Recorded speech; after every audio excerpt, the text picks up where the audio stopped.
Good morning, everyone. Today we are embarking on a fascinating journey from the heart of Sofia, Bulgaria, to the Rila Monastery, with a planned stop at the historic Boyana church on our way back.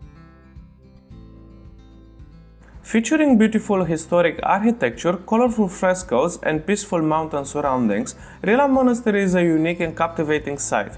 In this video, we will review the tour we took, and by the end, you will know if it's the right choice for you. Recently, I went to Sofia, Bulgaria, and I only had 5 days to explore the city and visit the most important attractions around it. So I decided to Google and see what I could visit. With the Rila Monastery being the best recommended day trip from Sofia, I opted to book it. I usually book my tours from 2 websites, Viator and Get Your Guide. They both had the same price for these tours, and I ended up buying it from Get Your Guide. Before I completed my booking, I made a quick check of the tour company organizing it, and I checked their website, as I always do, to see if booking directly would be cheaper. But it turned out to be the same price, so I booked it for the next day. Additionally, this tour includes a stop at the historic Boyana church on the way back, which is another UNESCO World Heritage Site. Alright, with everything set, I was ready for my day trip to Rila Monastery and Boyana church. Here's how the whole tour experience went.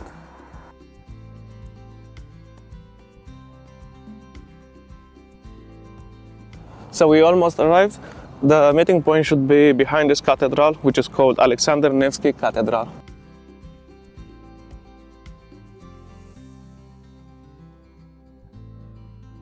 The excitement started the day before the trip when I received a WhatsApp message with all the details. It was super convenient and reassuring to have everything laid out in advance.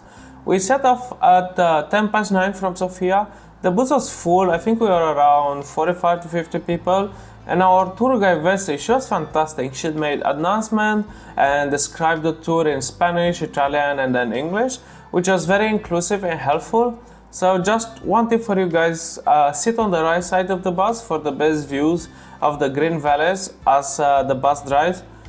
And the bus was also equipped with USB sockets to charge your phone, which was a lifesaver since I forgot my external charger in the hotel. After about 2 hours of driving, we stopped for a 30 minutes break to grab some coffee and use the restroom. This was just before arriving at the Rila Monastery. The drive itself was lovely with beautiful landscapes and views. We reached Rila Monastery around 11:50 am. So a quick note here, there's no phone signal when you are getting close, but you'll have a signal at the monastery. And getting closer, the view of the monastery with the majestic mountains behind, it was truly captivating.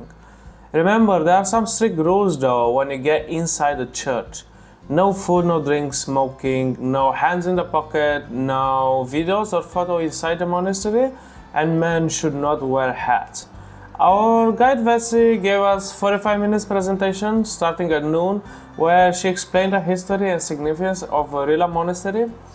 5 a.m. in the morning, and they have to go and catch a cross that the priest is throwing in the cold river.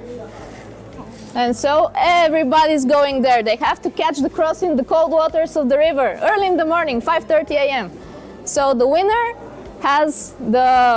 holds the victory and is the most lucky man. We have a very important scene, and we celebrate this saint today in Bulgaria. This is the Saint Lazarus right there. Do you remember the story of Saint Lazarus from the Bible, from the beginning of the Bible? It's a must-visit site in Bulgaria, and not just for its religious importance, but also for its stunning architecture and artwork.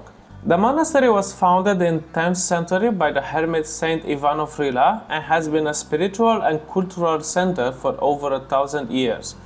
The vibrant frescoes and the intricate wood carvings inside are simply absolutely remarkable. After the guided tour, we had an hour of free time to explore on our own. There are 3 museums within the monastery complex: the Historical Museum, the Museum of Economy, and the Ethnographic Museum. I chose to visit the Historical Museum, which cost me like 8 leva, with an additional 25 leva for an audio guide if you want that. It's a bit pricey if you are on a budget, and in my opinion it's quite small. If you want to save some money, you might want to skip the museums. For those interested though, you can buy a combined entry ticket for all the 3 museums for 20 levas. But honestly, I recommend taking the 30 minutes hike each way for a peaceful and relaxing experience. The path is paved, so no flip-flops. I suggest you wear comfortable walking shoes.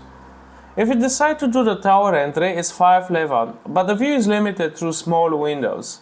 Museums take card, but the Bulgarian shop that sells traditional donuts take only cash. There are 2 or 3 souvenir shops that are really cheap where you can buy magnets for 3 leva each. You have to decide whether to go to museums, a restaurant or hike because you don't have enough time to do everything. I suggest you do the hike instead. I wasn't impressed with the small local museums. If you want to enjoy a beer from the restaurant, just go ahead. Local draft beer is like 6 leva. Bring a jacket though if you visit outside summer, as it's like 1200 meters above sea level and it can get chilly. So we left Rila Monastery at 1:45 p.m. and headed back to the bus for the journey to Boyana church. We took another break at the petrol station from 3:45 p.m. to 4:05 p.m. After this, we arrived at Boyana church at around 4:40 p.m.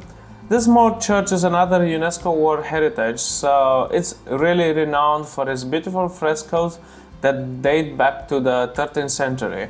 The entry fee was 10 leva, which we paid at the beginning of the trip. The church is small but incredibly impressive. We divided into small groups of up to 10 people to ensure everyone got a good look at the frescoes inside. Vessi explained the significance of the fresco for about 10 minutes inside the church, and then we spent another 10 to 15 minutes outside discussing the history and architecture. So here, as we can see, we have a very, very tiny church. As I've explained earlier in the bus, it's only for 2 people. What do you expect?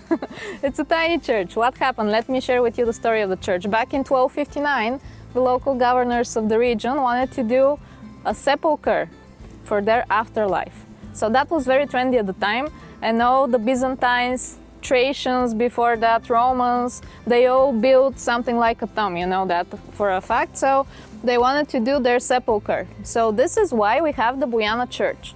The governors of the region, Boyana and his wife Desislava, had their residency right here in the neighborhood Boyana. Boyana means a fighting stage, because there was a big fight here back in the 11th century, and so Boy means fight, Boyana, fighting stage.